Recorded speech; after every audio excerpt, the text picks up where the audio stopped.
बातमी समोर येते। अटल सेतूवर इलेक्ट्रिक वाहनांना आजपासून टोल माफी मिळणार आहे। अटल सेतूवर इलेक्ट्रिक वाहनांच्या टोल माफीमुळे आता मुंबईकरांना हा मोठा दिलासा मानला जातोय। अटल सेतूवर इलेक्ट्रिक वाहनांच्या टोल माफीची मागणी खरं तर मनसेकडून काही दिवसांपूर्वी करण्यात आली होती आणि ही मागणीला आता यश आलंय। अधिकची माहिती जाणून घेऊयात आमचे प्रतिनिधी कृष्णा सोनार बाडकर यांच्याकडून। कृष्णा, काय सांगाल, मुंबईकरांना या निर्णयामुळे मोठा दिलासा आता मिळणार आहे? नक्कीच मोहिनी, मुंबईकरांना त्याचबरोबर इलेक्ट्रिक वाहन असणाऱ्या सगळ्या वाहनधारकांना हा मोठा दिलासा म्हणावा लागेल। कारण मुंबईतल्या जवळच असणारा जो अटल सेतू आहे त्या अटल सेतूवरती त्याचबरोबर समृद्धी महामार्गावरती सुद्धा इलेक्ट्रिक वाहनांना टोल माफीचा निर्णय जो आहे तो राज्य सरकारने घेतलेला आहे आणि त्याची अंमलबजावणी आजपासून मुंबईतल्या या सगळ्या टोल नाक्यांवरती सुरू झालेली आहे।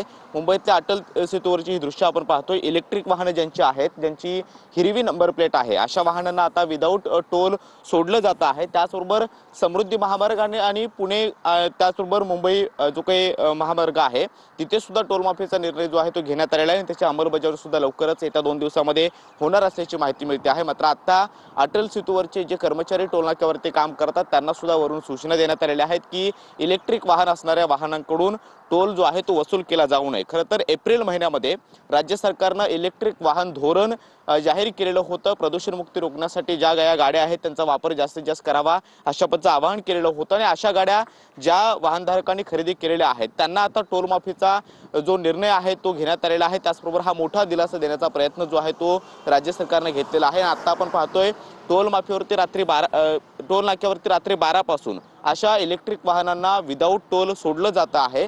अटल सेतूच्या या वेगवेगळ्या टोलच्या लेन आपण पाहतो आहोत आणि इथे येणारे जे इलेक्ट्रिक वाहनं आहेत त्यांना आता टोल न घेता सोडण्याचे आदेश जे आहेत ते वरून प्राप्त झाला असल्याचे सुद्धा कर्मचाऱ्यांनी माहिती दिलेली आहे। त्यामुळे मुंबईतल्या त्याचबरोबर महाराष्ट्रातल्या जे इलेक्ट्रिक वाहनधारक आहेत त्यांना हा मोठा दिलासा म्हणावा लागेल। अटल सेतूवरची अंमलबजावणी आजपासून सुरू झालेली आहे आणि रात्री 12 पासून अशा इलेक्ट्रिक वाहन असणाऱ्या गाड्यांना सोडलं जातंय, तेही टोल न घेता। मात्र समृद्धी महामार्ग आणि त्याचबरोबर मुंबई पुणे जो काही महामार्ग आहे तिथले सुद्धा याची अंमलबजावणी येत्या 2 दिवसांमध्ये होईल असं ज्या सूचना आहेत त्या सुद्धा देण्यात आलेल्या आहेत। त्यामुळे मुंबई आणि महाराष्ट्रातल्या इलेक्ट्रिक वाहन असणाऱ्या ज्या काही वाहनधारकांना आता मोठा दिलासा राज्य सरकारने दिलेला आहे। धन्यवाद कृष्णा दिलेल्या या सविस्तर माहितीसाठी।